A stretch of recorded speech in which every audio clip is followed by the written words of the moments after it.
the final thing that we're going to hear about this morning is from Nagina, which is going to be telling us a little bit about some of the work that these guys have done in Pakistan. You're going to get a bit of a highlight of this, and we're going to also take up an offering this month towards this work that these guys have been involved with over many years. So, guys, why don't you come? Thank you.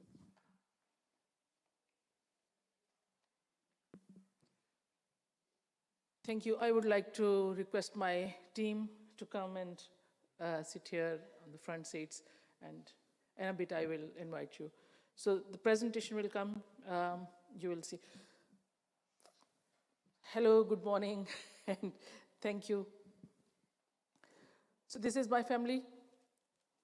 My sons, you know Shariah Moore, I think. Abraham is now married and is living in London. Lara is from Trinidad, and rest of us, all us are from Pakistan. Next slide, please. So Pakistan is the second largest largest number of Muslims in the world, second largest country. And the Christians, the facts and figures, or the numbers are 1.2% Christians, they live in Pakistan. But I think this is not the right percentage, because so many Christians never get their ID cards or never get registered in the documents. So it could be more. Next slide, please. And this slide is that what it is to live in Pakistan as a Christian. According to Open Doors,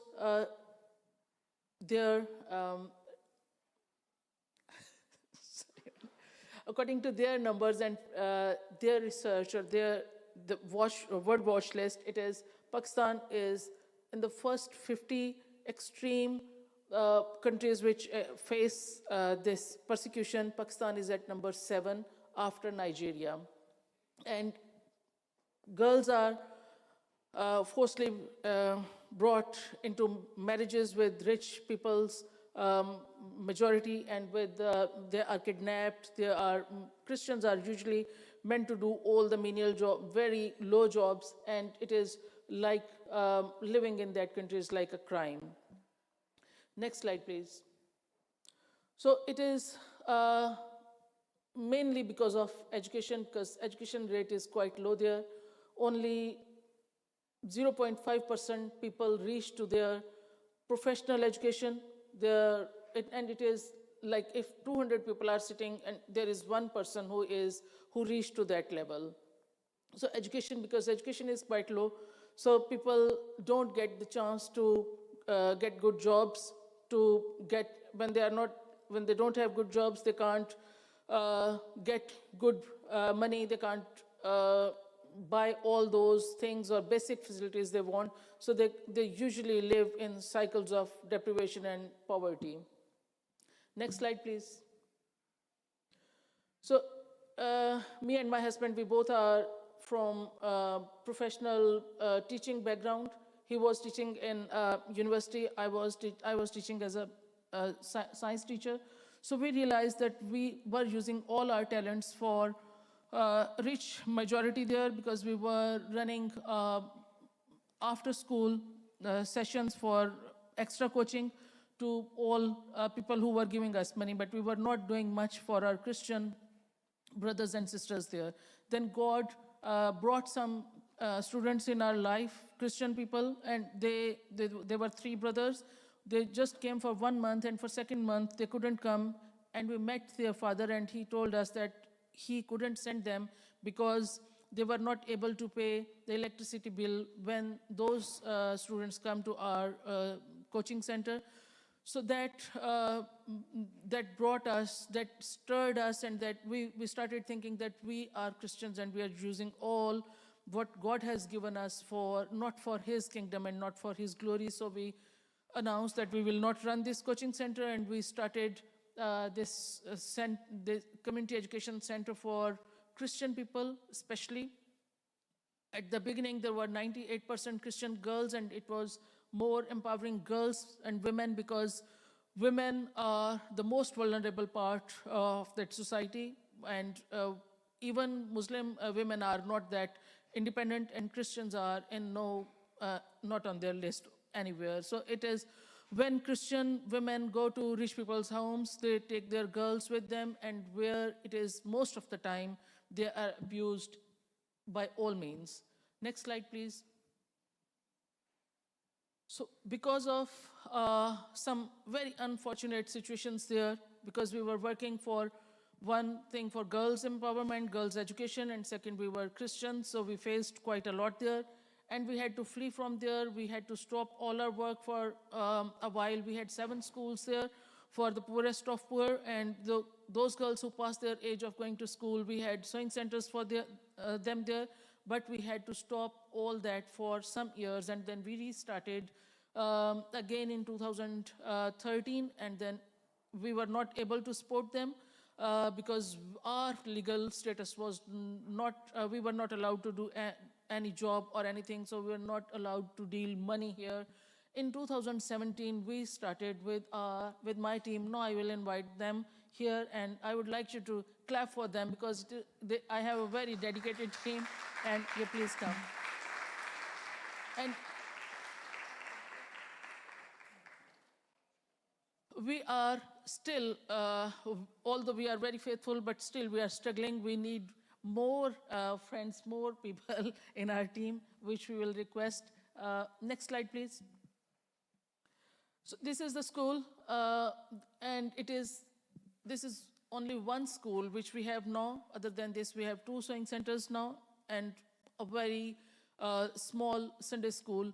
But this girl is, we will talk only about this school today here, because we are quite struggling with the salaries of teachers. There are, when it is a school, it always have various needs: school building, renovation, things, furniture, all infrastructure, all stationery, and so many. The list goes very long, because registration fees, affiliation with external board of exams, and all that.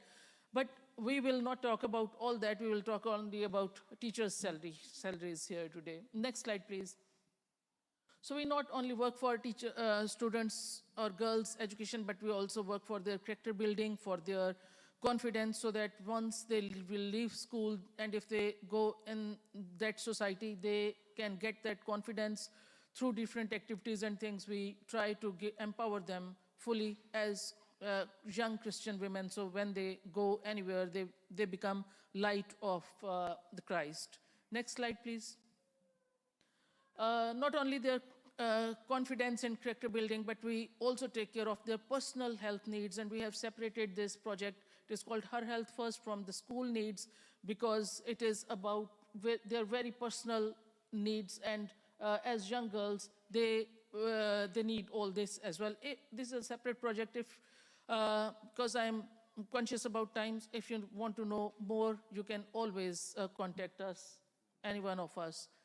Next slide, please. This is the staff there, and Gulbina Afzal is the head teacher there. She is younger sister of my husband, and her husband is a pastor there. They both are very committed through all the thick and thin. They remain committed with the school and with the passion for educating those girls.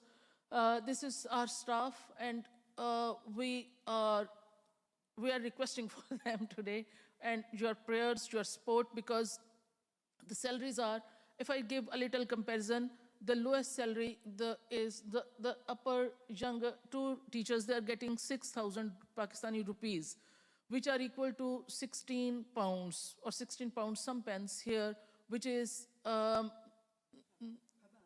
month, after coming 5 days in a school, teaching for 8 hours in that school, and only 16 pounds after all that month. And the highest salary is this Miss Krishma is standing with John, and her salary, she's getting the highest salary because she's committed with the school from the last 10 years. And her salary is now 10,000 Pakistan rupees, which is equal to 28 pounds. And just in comparison, I want to tell you that if Pakistani, in the month of June and July, always electricity bills are quite high, and the teacher who got her salary in June, it was 6,000 Pakistani rupees, but her electricity bill was 12,000 in that month. And she sat there and wept and cried and was feeling helpless.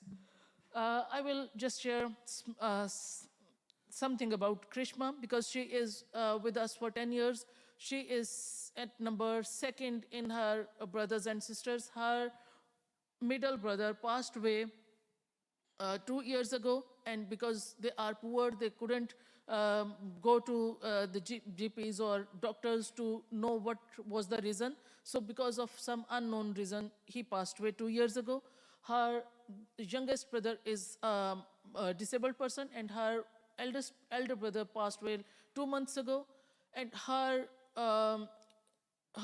sister-in-law went to the factory owners for some help, but she couldn't come back.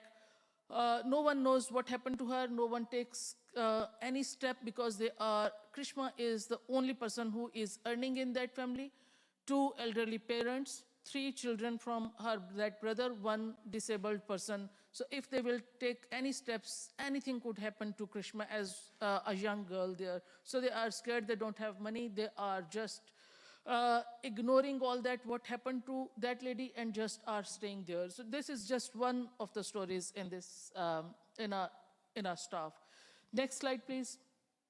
So I just want to take a few moments to think about them. It is not their fault that they were born in that part of the country, or it is not their fault that they were born as girls, but it was God's plan that they are there. And what we can do, next slide please, we can pray for them. You can make regular, I have specifically written regular, because this is a project that we run every day. It is a school, it is not like conventions or seminars or 1 or 2 in a year. There is a regular need there. And you can share their story with others. You can share with other brothers and sisters. You can be a part of our team, and you can help us. And next slide, please. And I love this verse that God, when God chose Abraham, he told him that all nations on the earth will be blessed through Abraham. And the same message is for us. God can choose us to bless other nations through us. We can be that source of blessing for others. And God said us that we are the light of this world. And from that light, even if you are a little spark, still you can brighten others' lives and you can create an impact. Thank you so much. And I would like to invite Sister Jasmine first, and then John, and then Liz. She is our chairperson. They will shortly, briefly tell what it is. Thank you so much. And sorry, I also want to thank you.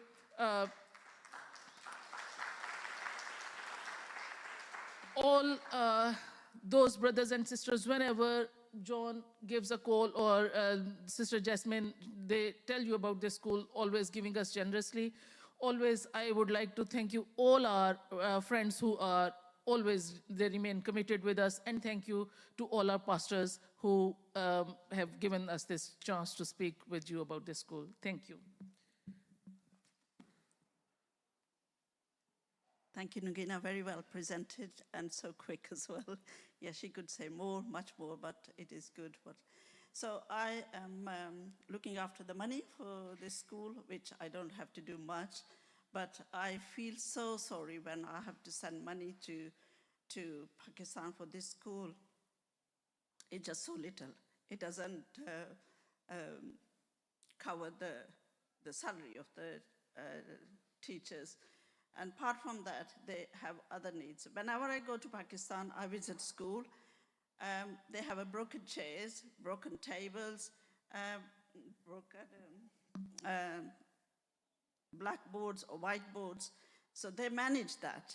But I just really admire the teachers, the head teacher, the pastors, and the girls, those who are learning through all that.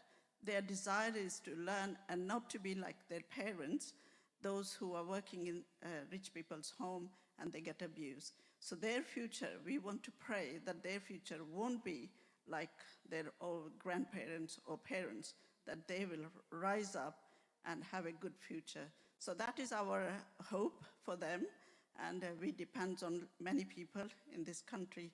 When Nagina and Klim were there, they were very hardworking. I used to visit them as well.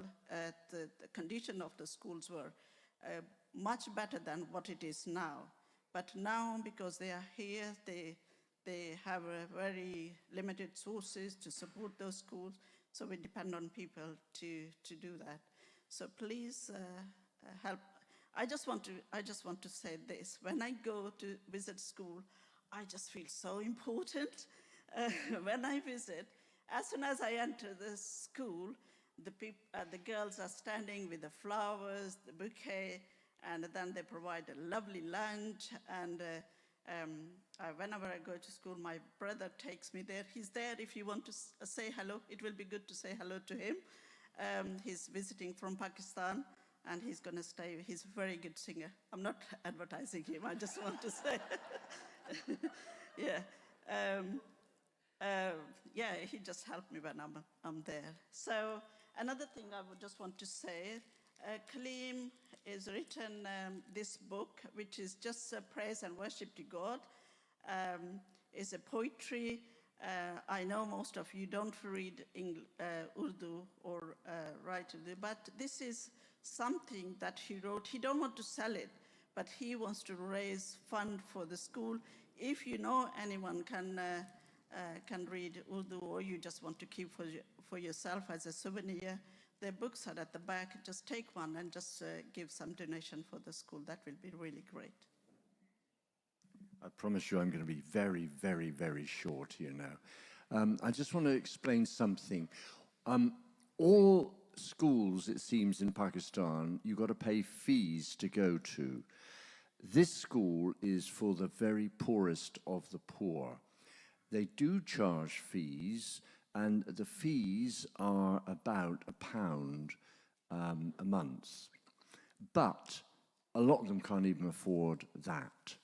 So the reason why we have to try and raise money here to support the salaries of the teachers is because actually the poverty levels are so unbelievable in that particular part. And the girls, if they weren't coming to that school, they would get no education whatsoever. Here endeth my part. Well done, John. That was very quick. I just, obviously you're looking at me. I've never been to Pakistan. I know no Urdu. And yeah, what's my role? Well, I met Nagina probably about 7 or 8 years ago when she was a member of my church at Shirley Warren. And I got to know her and her family. And then I heard their story. I learned about these faithful, intelligent, and highly educated Christians, and I heard about their lives in Pakistan. I learned about the schools they started. 7 there were in all before they had to seek refuge here. But the education that they provided for the poor and underrepresented Christian population. I heard about the extent of oppression of Christians in Pakistan, and I heard about the circumstances that brought them to seek refuge in this country, and I heard about the battle they had to get to stay. And I heard about this one remaining school in Lahore, providing secondary education for girls. I heard about their passion, that it continued, that these girls would get education, that they would have chances to live decent lives, free from servitude and worse. I came away from hearing about that, wondering what on earth can we do to help. And a simple plan popped into my head. we're in a relatively wealthy city, in a relatively wealthy country. If some Christians here could commit to a small amount every month that we could send to Pakistan, it would make a difference. If more people could send a little bit more, I mean, my original thinking was if only 50 or 60 Christians here in Southampton could give £5 or £10, then that would make a difference. Actually, since COVID, and because really of the numbers in the school falling, actually what we need now is a lot more. And we do these sort of fundraisers. I know John has been very good at getting one-off fundraising events, and you here in this church have been very generous. But we need more. We need more regular giving. That poor woman, Miss Krishma, supporting a whole family, 3 generations, on her own, on a pittance. I mean, what she earns in a month is probably what many of us would earn in an hour. I mean, that is ridiculous and it's not fair. So we set up Operation Joy. It's been very, very challenging. Running a small charity is not something that I've felt called to do. None of us are really natural fundraisers. So please, if any of you have skills that would be helpful for us, then come and see us. If you feel moved to give regularly, please come and see us. A simple standing order into our bank account. Jasmine then sends the money direct. It couldn't be easier. But thank you very much for listening to us. And